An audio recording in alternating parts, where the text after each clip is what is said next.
Hoje eu vou mostrar para vocês um dos filhotes de passarinho mais bonito da Terra, a Turquesini.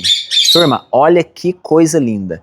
Entre tantas variações de cores que essa espécie aqui tem, essa daqui é uma das que eu acho mais linda de todas. Olha isso, esse contraste de vermelho com verde, com amarelo, um pouco laranjado, tons de azul, tons mais escuros. Cara, isso é um espetáculo de cores, né? Deus é perfeito.